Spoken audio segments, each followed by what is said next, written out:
안녕하세요, 모두 다들. 제가 믿었던 사람에게 배신당한 적이 있나요? 네, 저는 있습니다. 모든 배신은 힘든데 그중에서도 내가 진심으로 신뢰했던 사람에게 당하는 배신은 특히 마음이 아프죠. 어리석게 그런 경험을 한 후에야 사람을 너무 믿으면 안 된다는 것을 배웠습니다. 이야기하고 싶은 이유는 제 아픔이 다른 분들에게 현명한 선택을 할 수 있도록 도움이 되길 바라기 때문입니다. 예전에는 제 자신을 똑똑하고 우수하다고 생각했습니다. 그렇기에 거만했고 제 우세함은 제 노력에 의한 것이라고 생각했습니다. 자만심 때문에 주변을 돌아볼 생각을 못했고 믿었던 사람을 배신할 거라는 생각은 전혀 없었죠. 부모님을 뵌 양육을 받았고 공부 역시 잘했기에 학창시절에도 공부를 하지 못하는 학생들을 무시하는 성향이 있었을 겁니다. 학교에서의 가치관은 공부이니 공부를 잘하는 나는 최고라고 생각하고 그로 인해 공부를 못하는 친구들을 무시했었죠. 그런 나의 자만으로 고등학교를 졸업하고 엄마가 남대문에서 일을 하며 열심히 일하는 모습을 무시한 적도 있을 정도였습니다. 남들이 대학에 가면서 깔끔한 사무실에서 일을 하는 데 비해 걸음집 옷을 입고 고생하는 일을 하며 지내면서 많은 생각들을 했었죠. 그렇게 그 상황은 정말 이상하게 보였어요. 내 아버지는 평범한 회사원이세요. 그리고 정이 많은 분이시거든요. 나는 그런 어머니를 너무나 사랑하고 아끼었죠. 그래서 항상 나는 나만 못하고 엄마가 힘들게 일하신다며 마음이 아파졌어요. 엄마는 남대문에서 도매상들을 대상으로 장사를 하다 보니 낮과 밤이 바뀐 삶을 살았어요.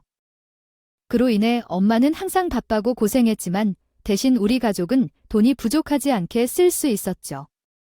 나는 그 당시 공부를 잘할 수 있던 것도 엄마가 보고 오신 돈으로 학원도 다니고 부족하면 과외도 받을 수 있었던 게 있겠죠. 어쨌든 그렇게 엄마는 새벽에 일을 하시고 그랬고 그 결과 나는 아침에 일어나 아침밥을 해주고 잠을 자러 가시면서 그 아침밥을 먹고 등교했죠. 또 학교를 마치고 학원에 가서 늦게까지 공부를 하다가 집에 돌아오면 엄마는 이미 일을 하러 나가셨기 때문에 저희는 거의 얼굴을 마주치지 않고 지냈었어요. 이미 엄마가 하나하나 신경 써줘야 할 나이도 아니었고 우리 둘 다 서로가 너무 바빠서 그 생활이 그렇게 허전하다고 느껴지거나 섭섭한 것 같진 않았어요. 그렇게 나는 고등학교에 진학했고 여전히 성적은 꽤 잘 나오고 있어서 서울대를 목표로 열심히 공부를 했어요. 그날도 독서실에서 공부를 하고 있었는데 핸드폰으로 계속 전화가 왔어요. 모르는 번호였어요. 원래 모르는 번호에서 오는 전화를 안 받곤 했는데 그날은 이상하게 영감을 받았어요. 그날은 받았고 그날은 공부가 특히 잘 되어서 독서실을 나가지 않고도 전화를 받는 것이 귀찮았어요.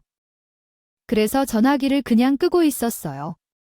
계속해서 공부를 해서 얼마나 잘하고 있었는지 정말 대단했어요. 아마 평소보다 3배 정도의 속도로 진도를 나갔던 것 같아요. 기분 좋게 돌아왔더니 집에는 엄마나 아빠가 아니라 삼촌이 기다리고 계셨어요. 왜 항상 전화를 안 받는데? 몇 번 전화했는데 전화기를 끄고 있어? 지금 어떤 일이 생겼는지 알아? 너 아빠가 교통사고 당했어. 지금 수술 중이래. 갑자기 놀라운 소식을 듣고 나는 정신없이 삼촌을 따라 병원으로 향했어요. 병원에 도착했을 때 아빠는 몇 시간째 긴급 수술을 받고 있었고 앞에서 지켜주고 있는 것은 할머니였어요. 어떻게 된 거야? 어떤 일이야? 왜 이런 일이 생긴 거야?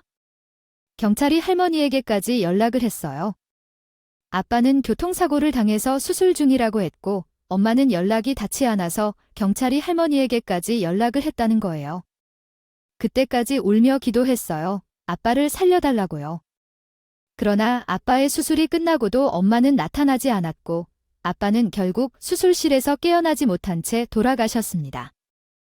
그 순간 세상이 무너지는 듯한 느낌에 사로잡혔고 정신을 차리기 어려웠습니다. 아빠의 죽음이 현실임을 받아들이기 어려웠습니다. 그런데 그것만으로 충분하지 않았습니다. 그 여자가 정말 서방을 취하려는 거라면 나도 죽여야지 왜 내 아들을 죽이려고 하는 거냐고 할 수밖에 없었습니다. 이 무서운 여자야, 내가 돈에 눈이 멀어서 내 아들을 데려가기 위해 나갔다가 사고를 당한 거 아닌가. 내 아들을 살려줘. 내 아들을 살려놓아줘. 그 말을 할머니는 멍하니 앉아 있었습니다. 모두가 할머니를 제물로 내몰았다는 생각에 할머니를 말리지 못했습니다.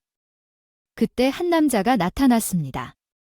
쓰러진 할머니를 붙들고 걱정을 했지만 결국 용서를 구하러 할머니 앞에 무릎을 꿇고 말했습니다. 미안합니다. 우린 죄인입니다. 정신병원에 치료를 받아야 하는 엄마가 정신을 잃고 이상한 행동을 하는 상황 속에서 주인공은 아빠의 장례식과 그 후의 어려움에 직면하고 있습니다. 삼촌을 통해 엄마의 현재 상태를 알게 된 주인공은 고민이 많아지면서 이 이야기를 상대방에게 전해야 하는 결정을 내리지 못하고 있습니다. 이야기를 한다는 것이 맞는지 모르겠지만 이제 너도 컸으니 알아야 할 것이 있겠지 않을까? 아무래도 네 엄마가 바람을 피웠던 것 같아. 그렇지만 그 사실을 알아차린 네 아빠가 엄마를 쫓다가 사고를 당한 것 같아. 너희 엄마는 자신 때문에 남편이 사고를 당하는 것을 목격했으니 그 죄책감이 너무 크게 부담스러워서 견딜 수 없게 느껴졌던 것 같아. 그때 찾아온 남자를 너도 봤지? 그 남자가 엄마와 부정관계를 가지고 있던 남자라고 해. 그 남자는 미안하다며 용서를 구했다. 엄마와 함께 사업을 하던 사람이었는데 몇 년 전부터 사랑에 빠져서 너도 시험기간이라서 조심스럽게 만나고 있었던 것 같아. 대학에 가면 엄마가 아빠와 이혼하고 그 남자와 결혼할 예정이었는데 이런 일이 벌어져 버렸다고 해. 모든 것이 자신들의 잘못이라며 엄마가 앞으로 자신이 책임지겠다고 하더라. 그 사람은 앞으로 엄마를 돌볼 것이라 해서 너에게 그렇게 하라고 말했다. 너도 지금은 공부가 힘든 시기겠지만 이런 상황에서 더 강인하게 공부해야 해. 일단 너는 삼촌이 되어야 하니 그러면 내 엄마의 상황도 나아질 것 같아. 아빠의 죽음을 받아들이기도 전에 엄마의 배신까지 알게 되었어. 그 죄책감과 혼란 속에서 엄마와 아빠를 동시에 잃게 되었어. 삼촌의 말처럼 우연한 일이 행운이라는 것은 내가 따로 집중할 곳이 있다는 것이었습니다. 아빠의 사고이나 엄마의 배신에 대해 또 앞으로 어떻게 살지 고민하지 않았습니다. 필사적으로 열심히 공부하여 결국 서울대에 입학하고 장학금을 받으면서 학교를 다녔고 졸업 후 로스쿨에 진학하였습니다. 그동안 엄마는 정신병원에 있었고 한 번도 엄마를 찾아보지 않았습니다. 마음속에서 엄마를 밀어내고 있었는데 언젠가는 엄마를 찾지 않을 것이라는 얘기를 들었지만 신경 쓰지 않았습니다. 다행히도 엄마는 돈을 모아서 나의 병원비와 학비를 지원해 주었고 그래서 돈으로 엄마의 역할을 대신 수행하고 있는 것이었습니다. 시간이 흘러 변호사 시험을 통과하여 유명 로펌에 입사했습니다. 그때까지도 나는 원래 오지랖이 넓었고 태평양이나 죽기 전에 백조의 부부를 만들어 극락왕생을 이루는 것이 목표였습니다. 그런데 이번 주말에는 난 완벽한 조건의 남자를 만났습니다. 나에게 딱 맞는 완벽한 조건의 남자를 발견해서 무슨 생각해? 이번 주말에 내가 소개한 남자와 커피를 마시러 가서 올깁니까? 먹고 손도 잡고 결혼하는 것은 저보다 더 많은 경험이 있었던 선배를 만나 결혼하는 거였어요. 성격도 좋고 항상 도움을 많이 받았던 선배가 남자친구를 소개시켜 주었어요. 사자 직업을 가진 사람끼리 만나야 한다며 의사를 소개시켜 주었어요. 그래서 나는 부모님을 좋아하고 부모님이 돈을 많이 가지고 있다면 아들도 돈을 많이 가지고 있을 거라고 생각해요. 그래서 그런 사람을 만나면 앞으로도 돈과 행복을 가질 수 있을 거라고 생각해요. 그 사람은 사실 변호사가 되고 싶었지만 돈을 그리울 정도로 갖고 싶지는 않았어요. 이 남자는 집안이 다 의사이고 부자라고 해서 만나기로 했어요. 그래서 만약 이 남자가 잘 성공한다면 나도 평생 그를 도와주고 싶어 하는 마음이 들었어요. 어때요? 완벽한 남자가 아니겠어요? 이 남자는 저보다 2살 연상이고 순진하고 성실한 사람이었어요. 죄송해요. 공부만 오래 했더라면 재미없을 거라고 생각해요. 죄송해요. 그냥 중학교를 나와서 고등학교에 다니면서 여자친구들과는 별로 이야기도 못 해봤어요. 그러다 군대에서 복무한 후 부모님의 병원에 들어갔는데요. 죄송해요. 환자를 진료하는 것도요. 그 여자 환자는 힘들어서 비뇨기과를 찾았어요. 친구들이 모태솔로라고 놀리면서 자신감이 떨어지고 계속 사람을 만나기가 어려워졌어요. 그래서 그녀는 오늘도 안 나오려고 했지만 결국 나타났어요. 남자는 결혼이 필요하다고 주장하여 일부러 긴장스럽게 한 말이 아닐까 싶었어요. 남자는 계속해서 무슨 말을 하려는지 모를 소리를 하며 죄송해했지만 여자는 그의 진심을 느꼈어요. 어머니처럼 좋은 남자를 만나도 괜찮을까 하는 고민이 있던 여자는 결국 운명적인 만남을 신뢰하게 되었고 30이 넘은 두 사람은 연애를 시작했어요. 마침내 저는 내게 주어진 역할을 잘 수행하며 그들이 서로에게 잘 맞을 것이라는 확신을 가졌습니다. 사랑하는 사람과 함께 가정을 꾸리는 것이 얼마나 소중한 일인지 깨닫게 되어 감사했습니다. 환자된 어머니라 해서 걱정하는 저의 심정을 너그러운 눈으로 봐주는 남자친구와 함께 이룰 수 있는 더 큰 행복을 상상했죠. 마음과 마음이 통한다면 함께 어려움을 이겨내고 행복한 시간을 보낼 수 있을 것이라고 믿었습니다. 그리고 결국 여러 번의 대화를 거쳐 우리는 서로의 마음을 이해하고 더 깊게 사랑할 수 있게 되었습니다. 결혼을 앞둔 우리의 관계가 점점 더 높이 쌓이는 것을 느끼며 기쁨뿐만 아니라 책임감과 의지도 강해졌습니다. 함께 걸어온 시간이 너무나 소중해서 그 시간을 소중히 여기며 나아가기로 했습니다. 그의 가족과 더 가까워지고 사랑으로 연결된 두 가정이 하나로 합쳐질 때 그에게 행복을 더하기 위한 의미 있는 결정을 할 수 있었습니다. 저의 어머니를 상기시킴으로써 제 마음도 안정을 찾을 수 있고 두 가족이 함께 어울러 행복한 가정을 이루기를 바랐습니다. 아마도 가장 큰 변화는 서로를 이해하고 존중하는 태도를 갖게 된 것이라고 생각합니다. 함께한 시간만큼 소중한 인연을 이루기 위해 더 사랑하고 노력할 것입니다. 달가워하지 않을 것 같다고 생각했습니다. 믿음직한 백이 되어줄 처가가 없다는 건 큰 약점이라 생각했거든요. 세상에 기특한 부모님께서 사고로 돌아가셨으면 마음의 상처가 클 텐데도 이렇게 잘 자랐으니 하늘에서 얼마나 기특해 하실지. 나는 훨씬 더 잘해주어야겠다. 하늘에서 어머님 아버님이 보시고 우리 딸이 잘 결혼했구나라고 할 것이다. 그러니까 얼른 우리 아들과 결혼해라. 그래서 잘 사는 모습을 보여주면 하늘에 있는 부모님도 얼마나 마음을 놓으실지. 나는 돈을 많이 버는 변호사이지만 결혼할 때 부모님 자리가 비었다는 것은 문제가 될 만한 이야기였습니다.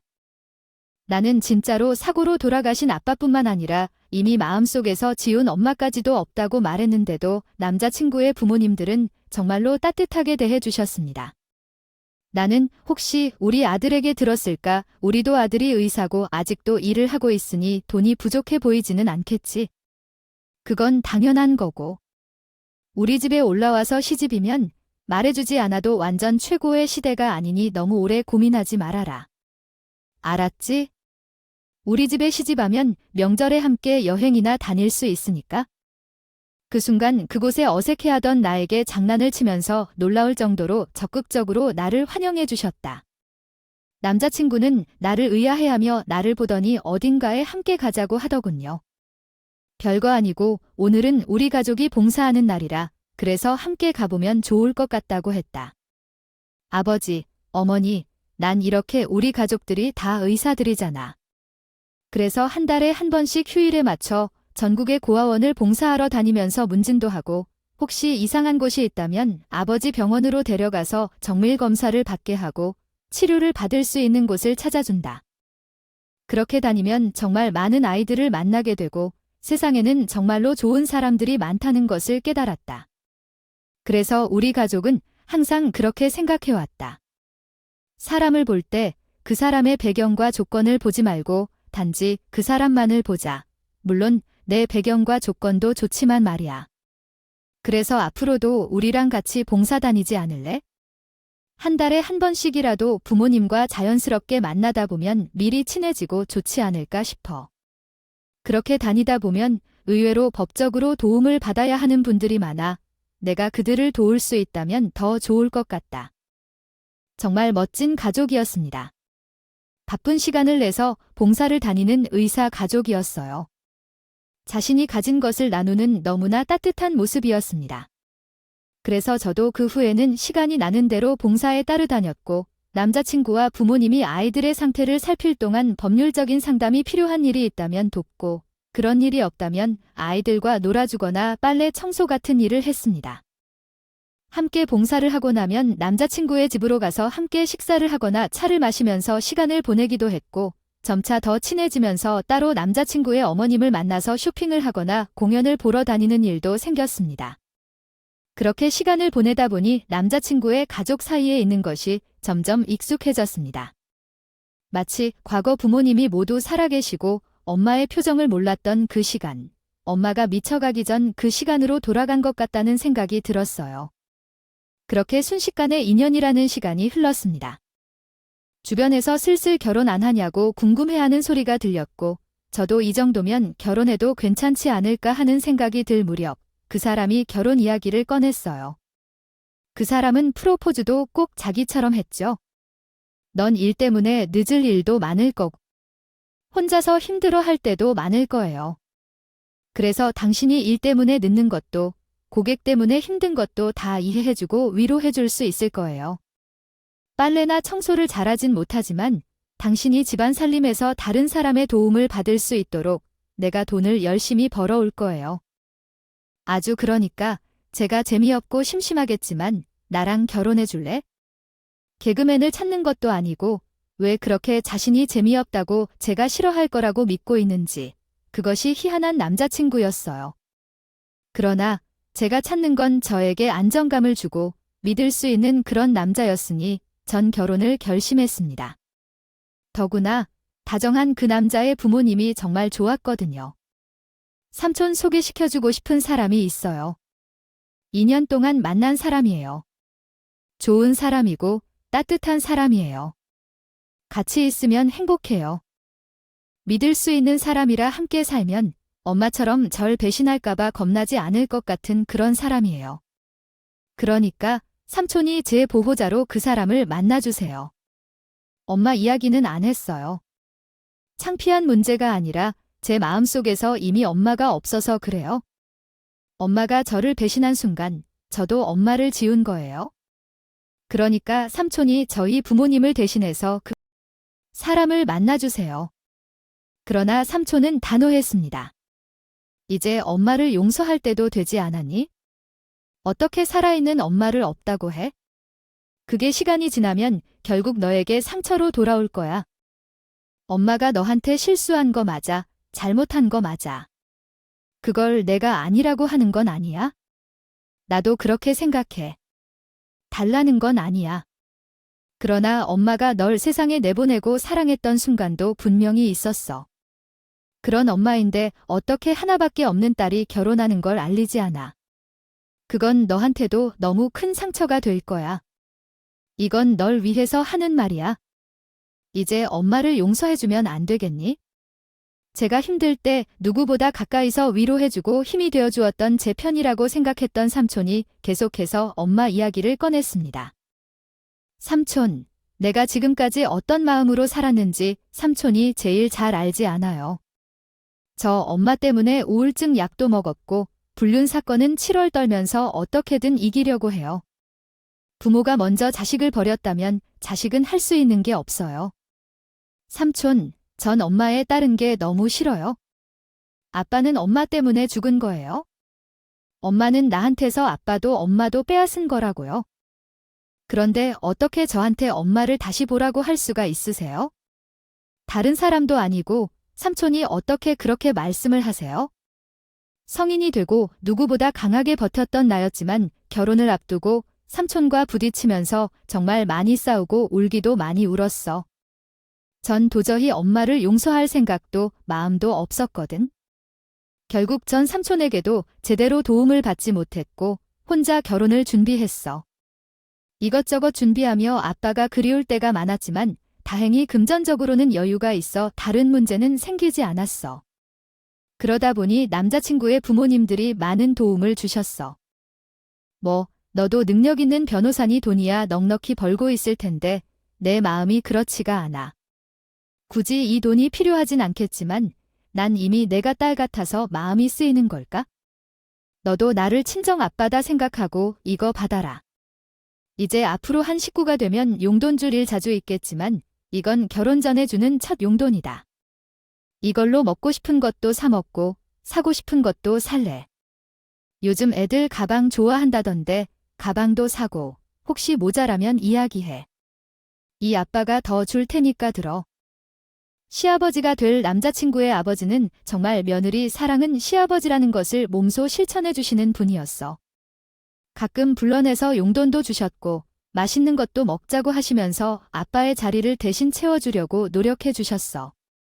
가끔 환자들에게 받았다며 기프트콘을 전달해 주시기도 하셨고, 남자친구와 더럽게 싸우다가도 항상 위로해 주신 셈이었어. 데이트를 하라며 공연 티켓을 보내주기도 하셨습니다. 덕분에 전 행복한 미래를 꿈꾸며 결혼 준비를 해나갈 수가 있었습니다. 식장을 예약하고 신혼여행지를 정하고 사람들에게 청첩장도 돌리고 웨딩 사진도 찍고 일로 바쁜 중에도 하루하루가 참 충만했습니다. 그러나 삼촌은 그런절 그냥 놔두지 않았습니다. 이제 정말 결혼이 얼마 안 남았구나. 자꾸 내가 이런 말 하는 건 내가 싫어하는 건 아는데. 너희 엄마도 많이 괜찮아졌어. 그러니까 더 늦기 전에 결혼 전에 한번 만나보는 게 어때?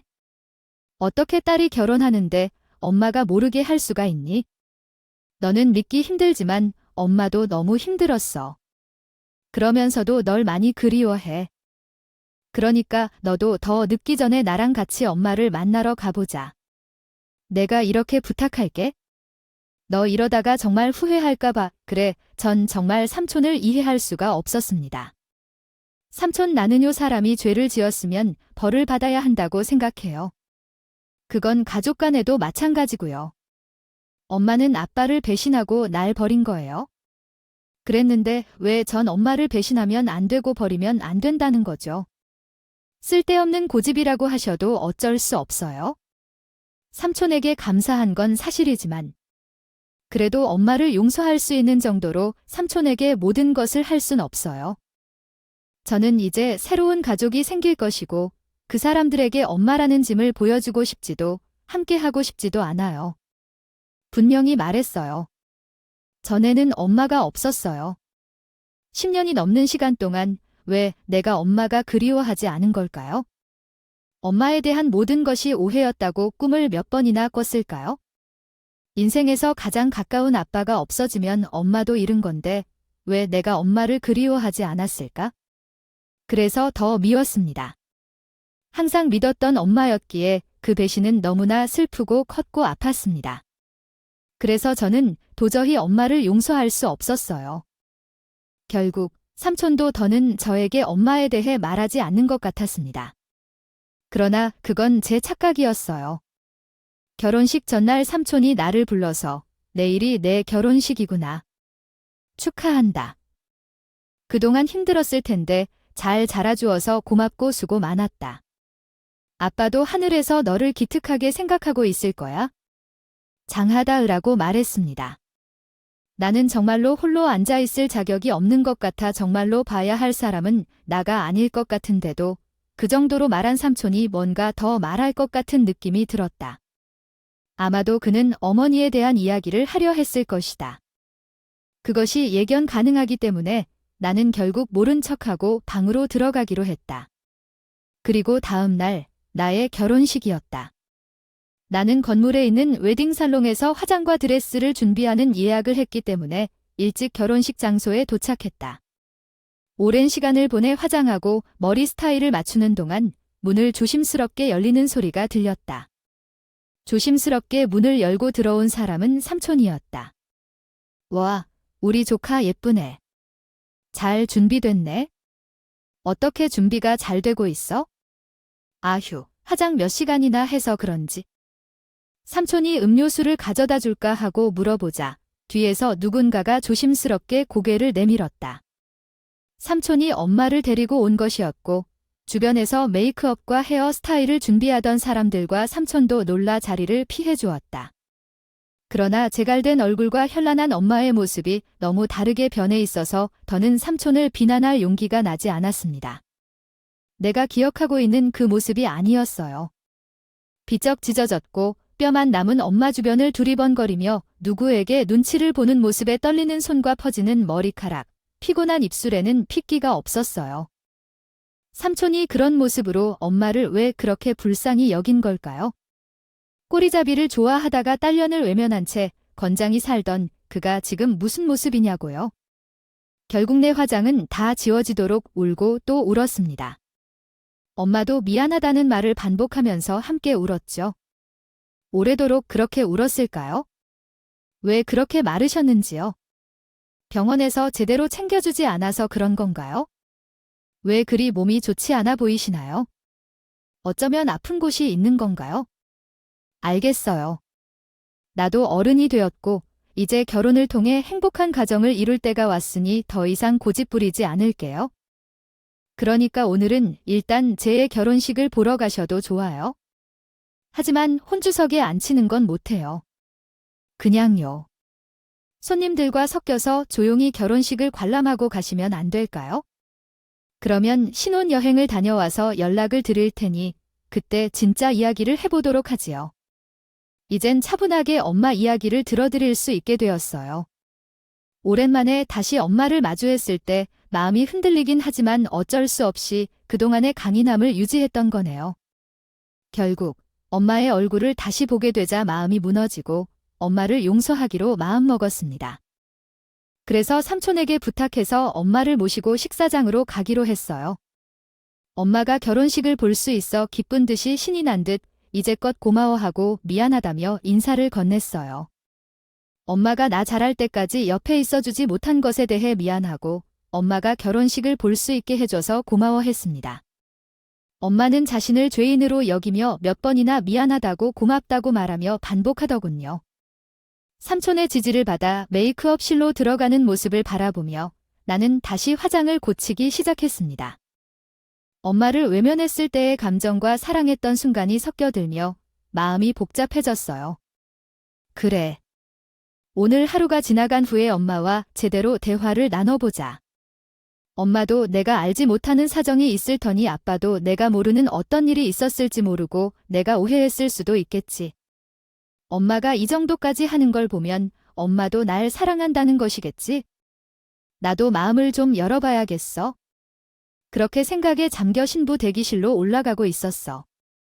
그런데 그때 누군가 나를 거칠게 잡아당겨서 억지로 끌고 나가려는 듯 마구 잡아당겼어.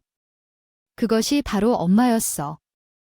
하지만 그때의 엄마의 얼굴 표정은 전혀 다른 것이었다. 마치 지옥에서 나온 사랑스러운 악당처럼. 내 주위의 사람들도 놀랐고 나도 엄마를 보며 놀랐어. 엄마는 어디서 저런 힘이 나왔던 걸까 싶을 정도로 나를 잡아당겼어. 여기서 버겁게 말고 얼른 나가자. 여기서 빨리 나가자. 여기서 도망가야 해. 너 여기 있는 것을 발각되면 곤란해질 거야. 그 녀석들이 옛날대로 그러지 않을 거야. 그들의 시선을 피해야 해. 그래야만 큰일이 안 나. 결국 나는 꾸중압감이 너무 커져서 터져버렸어. 엄마, 정말 이게 뭐야? 넌 미쳤니? 정신을 잃었니? 이게 무슨 일이야? 엄마, 오늘은 내 딸이 결혼하는 날이야. 내 딸이 행복하게 되려 하는 날이라고. 그런데 과연 어떻게 이럴 수 있지? 어떻게 엄마께서 제게 이런 일을 할 수 있다고 생각했던 적이 있었는데 행복을 빼앗긴 것을 겨우 찾아낼 때에 얼마나 어려운 일이었는지를 알아챘습니다. 화장이 번지면서 눈물이 흐르고 주변 소란소리와 사람들의 시선이 모여들기 시작했지만 엄마는 주변을 둘러보며 어떻게든 제가 따라갈 수 있도록 노력했습니다. 뜻밖에도 뒤늦게 쫓아온 삼촌이 나를 말리려 하였으나 엄마는 가만히 기회를 노렸고 속삭였습니다. 저 사람은 내 아빠의 살해자야. 우리의 원수니까 어서 도망가야 해. 엄마가 실제로 미쳤다고 느꼈습니다.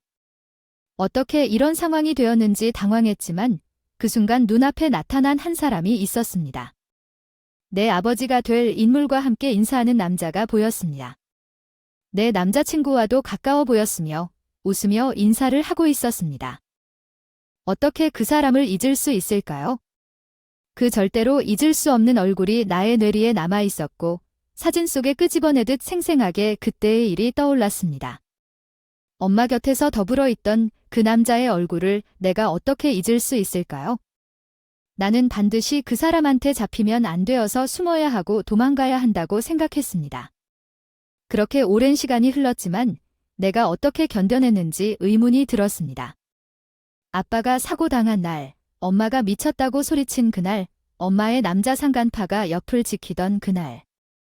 사고가 일어난 도로에서 자신과 함께 있던 엄마를 보고 놀란 아빠가 자신들을 쫓아오기 위해 도로로 뛰어들어 달리던 차를 피하지 못한 그 남자. 아빠의 장례식 중에도 계속해서 엄마를 지키며 쳐다보던 그 남자.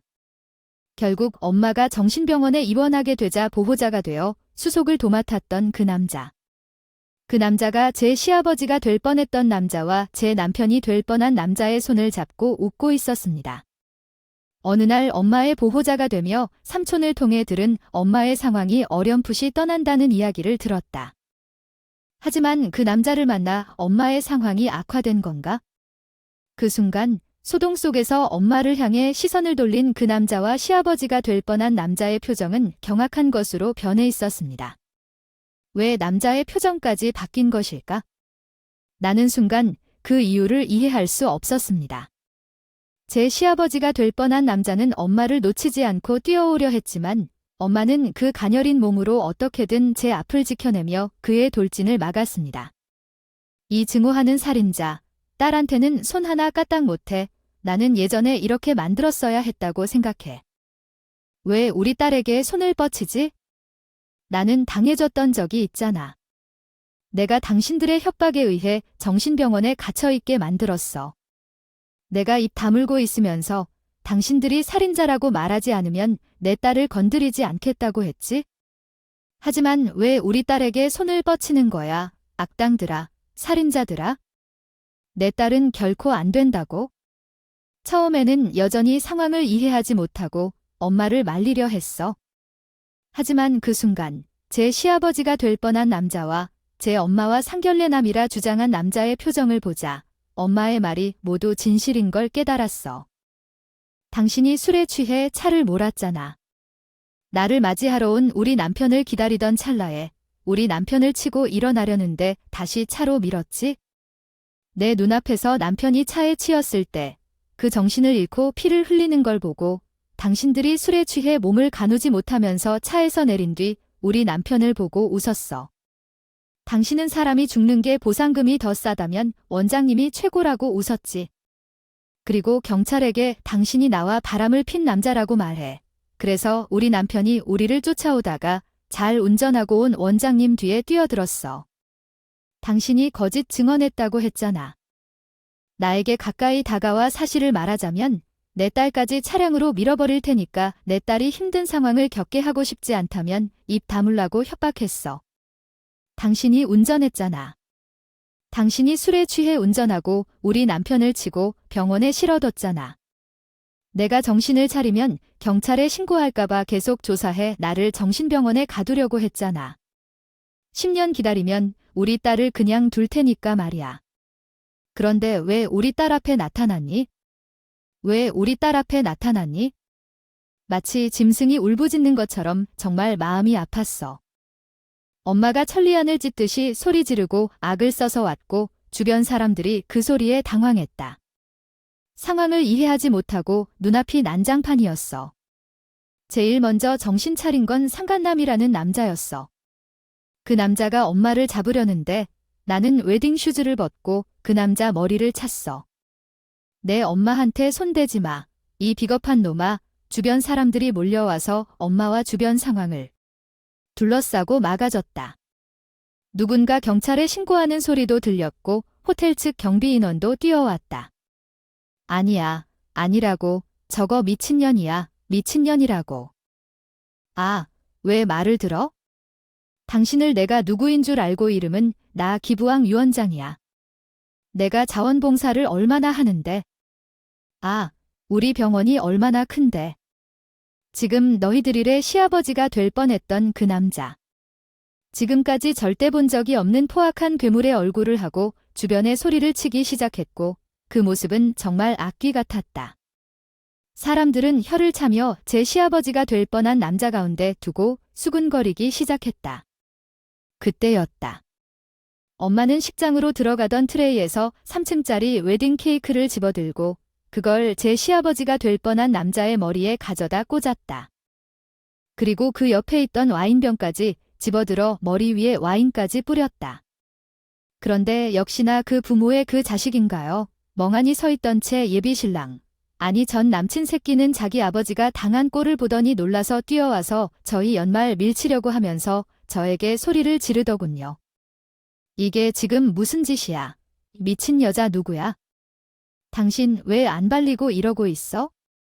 우리 아버지가 이런 꼴을 당했는데 왜 가만히 있냐고. 왜 저런 헛소리를 하게 그냥 두냐고. 너 변호사라는 여자가? 영광훼손, 너희 둘 모르게 고구마밥을 좀 먹어봐야겠다. 아니, 뭔 미친 여자가 어디서 나온 거야? 이런 상황에서 멍청해 보이는 변호사를 잡았더니 왜 이런 일이 왜 지금 나타나는 거야? 그 순간의 퍼즐 조각들이 모두 맞는 것 같더군요. 과하지만 환영했던 그 집은 그 죄가 밝혀지면 자기들의 변호사 며느리로 쓰이기 위해 저를 환영했었죠. 마음대로 다루기 쉽다고 생각해서 그랬을 텐데요. 결국 결혼식은 파토났습니다. 엄마한테 사정을 자세히 말하고 아빠 사고 당시의 증거들을 모아 그 미친 음주운전 범죄자들을 고소하고 있어요. 모든 죄를 밝히려고 법정에서 싸우고 있는데 지역 로펌 선배가 도와주고 있습니다. 그 가족을 속옷까지 다 뒤집어서 빼앗겠다고 하면서 열정적으로 도와주고 있습니다. 그 덕분에 오랜만에 만난 엄마와의 오해를 풀고 소중한 시간을 보내고 있어요. 눈에 보이는 것만 믿고 정말 믿어줬어야 할 엄마를 외면했던 것에 대한 반성을 하면서 말이죠. 제가 엄마를 믿어줬다면, 그래서 한 번이라도 병원을 찾아가서 엄마 이야기를 들었다면 엄마가 고생을 좀 덜 했을 텐데 제 잘못이죠. 그래도 저에 대한 원망은 하나도 없이 그저 잘 커졌다고 고맙다고 하는 엄마를 보고 있자면 역시 진짜 제가 지켜야 할 가족은 엄마라고 다짐하고 납니다. 그리고 정말 최악인 제가 원수지방과 결혼하는 상황을 막아준 삼촌에게도 항상 고마운 마음으로 보답하며 살려고 합니다. 앞으로 저희 가족의 미래에 행복만 있기를 빌어주세요.